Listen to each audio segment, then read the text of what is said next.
여러분 안녕하십니까? 이 시간에는 출애굽기 12장 말씀 중심으로 드리겠습니다. 구원받은 나라고 하는 존재에 하나님께서 뜻을 가지시고 인도하시고 이루시는 일을 하시는 것입니다. 이 모든 것은 주인의 기뻐하심을 따라서 주인의 영광을 위해서 이루시는 일을 하십니다. 창세기 15장을 읽어보면 하나님께서 아브라함에게 그렇게 말씀하십니다. 내가 너를 통하여서 나의 뜻을 이룰 것이라고 하는 그러한 말씀을 하십니다. 아브라함의 주인이 하나님이시죠. 그래서 하나님의 뜻을 이루시는 일에 아브라함이라고 하는 그 사람의 삶에서도 일을 하신다는 것입니다. 창세기 15장 13절에 이렇게 기록되어 있습니다. 여호와께서 아브라함에게 이르시되 너는 반드시 알라. 네 자손이 이방에서 객이 되어 그들을 섬기겠고 그들은 400년 동안 네 자손을 괴롭히라. 14절 그들이 섬기는 나라를 내가 징벌할지며 그 후에 네 자손이 큰 재물을 이끌고 나오리라. 이것은 아브라함의 계획이 아니죠. 아브라함의 생각에 전혀 없는 것입니다. 그런데 하나님께서 아브라함에게 하신 말씀이죠. 너는 반드시 알아라. 너의 자손이 이방에서 객이 되어 이것이 무엇입니까? 애굽에서 살게 될 것이다. 그리고 그들을 섬기게 될 것이다. 얼마 동안? 400년 동안. 그런데 그 가운데서 너의 자손들이 괴롭힘을 당할 것이다. 그런데 내가 때가 되면은 그 나라를 내가 징벌할 것이며 그 후에 너의 자손이 큰 재물을 이끌고 나오게 내가 하리라. 그러한 말씀을 하십니다. 이제 출애굽기 12장에서 또 이어서 말씀이 나타납니다. 40절 41절에 보시면은 이스라엘 자손이 애굽에 거주한 지 430년이라 430년이 끝나는 그날에 여호와의 군대가 애굽 땅에서 나왔다. 하나님께서 일찍이 아브라함에게 말씀하신 하나님의 뜻이 이렇게 선명하게 이루어지는 그 일을 이루시는 하나님의 일하심을 볼 수가 있습니다. 애굽에 거주한 지 430년이 마치는 날 아브라함의 자손들이 애굽에서 나왔다고 기록이 되어 있습니다. 이거 하나님께서 계획 세우시고 하나님께서 이루신 것입니다.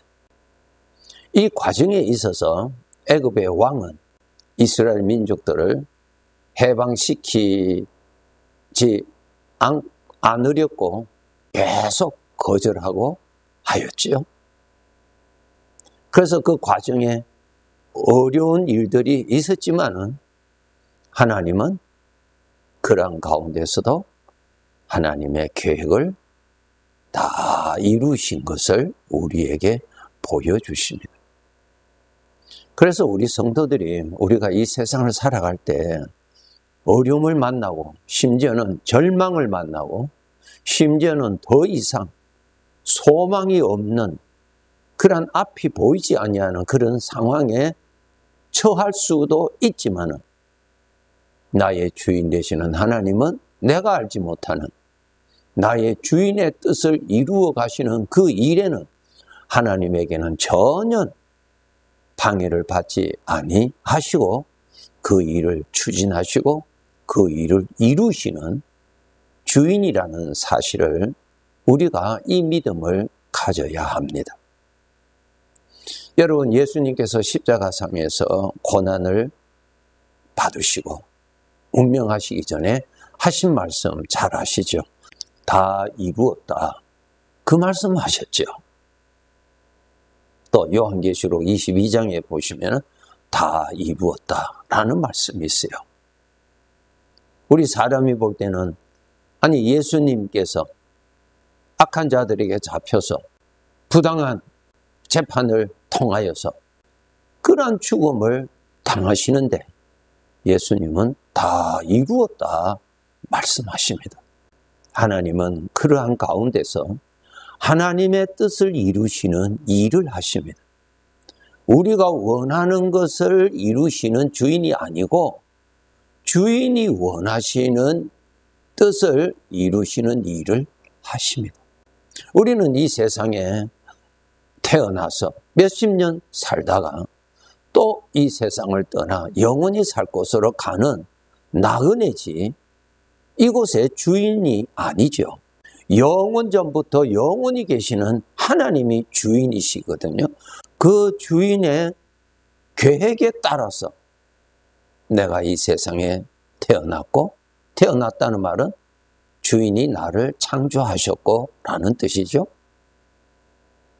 그리고 또 이 세상에 사는 날 동안에 하나님의 일하심 가운데서 우리가 살다가 주인이 정하신 날에 또 이곳을 떠나게 됩니다.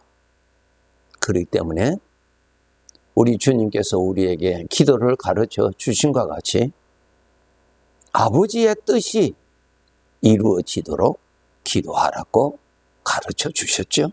나의 뜻은 잠깐 지나는 사람이에요.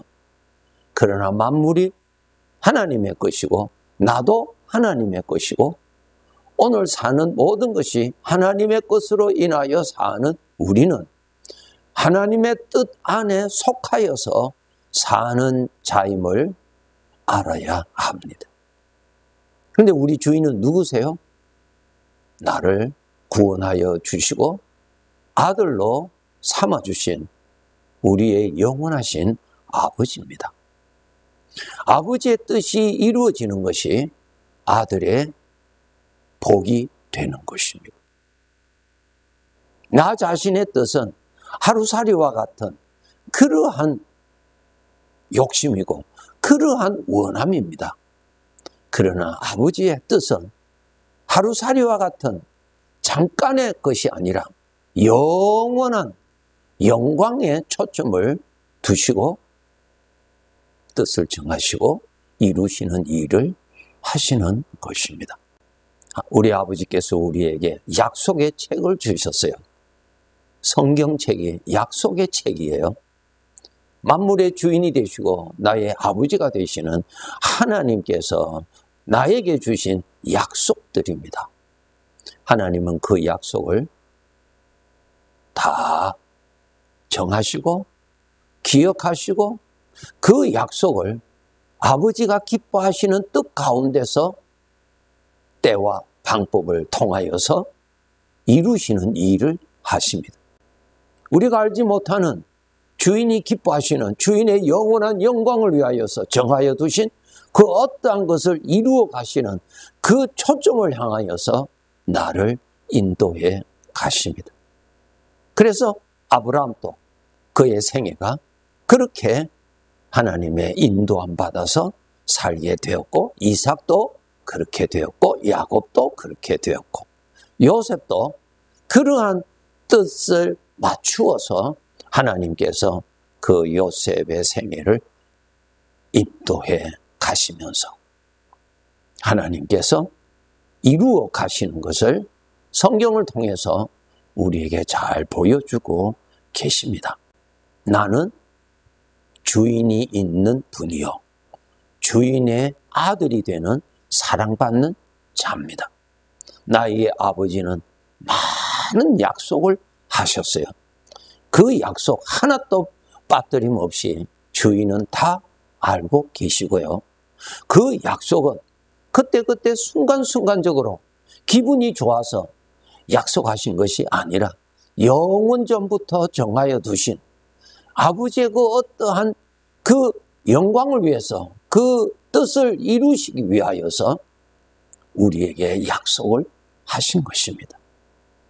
그러므로 우리 하나님의 자녀들이 이 죄로 말미암아 문제투성인 이 광야와 같은 나그네 길에 우리에게도 잘 될 때도 있고 잘 안 될 때도 있고 웃을 때도 있고 눈물 흘릴 때도 있고 감격할 때가 있는가 하면은 절망에 빠질 때도 있습니다.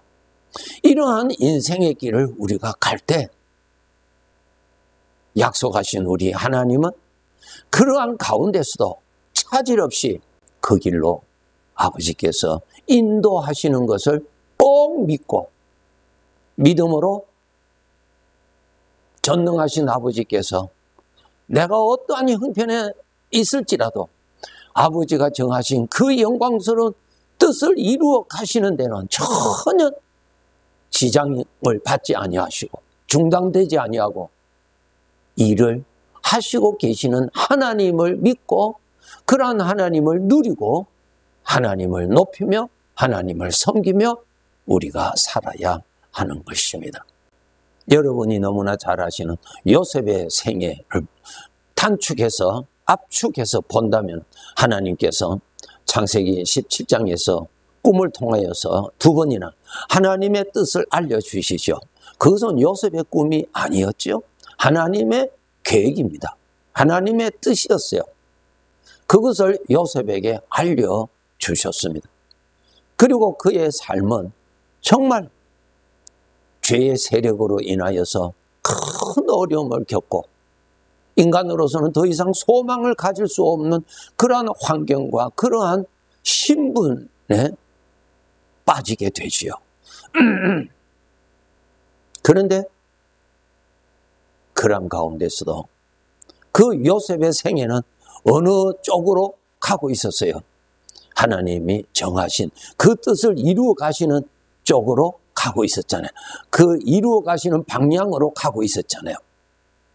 형들이 미워서 요셉을 상인들에게 팔았지만 그 상인은 애굽으로 내려가서 그 요셉을 노예로 팔았어요. 그런데 그때 경호 대장이 그 요셉을 자기 집에 노예로 샀습니다. 그곳에 있다가 억울한 죄를 덮어 쓰고 감옥에 들어가게 됩니다. 그곳에서 왕의 음식을 마련하고 왕에게 가장 가까이 있는 그 신분의 사람을 옥에서 만나게 되지요. 그 사람이 왕에게 추천함으로 인하여서 왕의 부름을 요셉이 받게 됩니다. 하나님은 그 왕에게 꿈을 주시고 그 꿈의 해석을 요셉에게 알려주어서 애굽의 왕이 요셉을 애굽의 총리로 세우게 되죠. 이것이 모두 다 어느 방향으로 갔습니까? 하나님이 정하신 그 뜻을 이루어 가시는 방향으로 갔습니다. 그런데 하나님의 뜻의 궁극적인 목적을 우리가 모를 때는 우리는 두려움과 절망과 죄의 충동에서 오는 절망과 분노와 복수심과 그런 속에 사로잡혀서 내 생애를 아주 불행하게 만들어져 버리는 그러한 함정에 빠져버리게 되는 것입니다. 그러니까 우리 성도들, 하나님께서 나를 택하시고 하나님께서 나를 자녀로 삼으셨다는 것이 확실하다면 내가 알지 못하는 하나님의 뜻을 향하여서 하나님이 인도해 가시는 것을 꼭 믿으시고 내 뜻을 이루어 주시는 것이 아니라 하나님의 뜻을 이루어 가시는 그 방향으로 전능하신 이는 낮을 만나게 하고 밤을 만나게 하고 푸른 초장을 만나는가 하면은 사망의 음침한 골짜기를 만나기도 합니다. 그것이 모두 다 하나님의 영광스러운 뜻을 이루어 가시는 그 길로 전능하신 이가 인도해 가신다는 것입니다. 이사야서 43장 2절에 보면은 내가 물 가운데로 지날 때에 내가 너와 함께 할 것이라. 내가 불 가운데로 지날 때에 불꽃이 너를 사르지도 못하리라. 물을 통과할 때도 있습니다. 불을 통과할 때도 있어요. 어려움이죠. 그러나 그 가운데서도 하나님이 인도하신다는 것입니다. 어디로? 내가 원하는 대로 아니에요. 영원하신 주인이 정해놓으신 그 뜻을 이루어 가시는 그 방향으로 나를 이끌어 가십니다. 요한복음 11장 39절을 보시면은 주여 죽은 지가 나흘이 되었으며 벌써 냄새가 나나이다. 40절 보면은 내 말이 내가 믿으면 하나님의 영광을 보리라.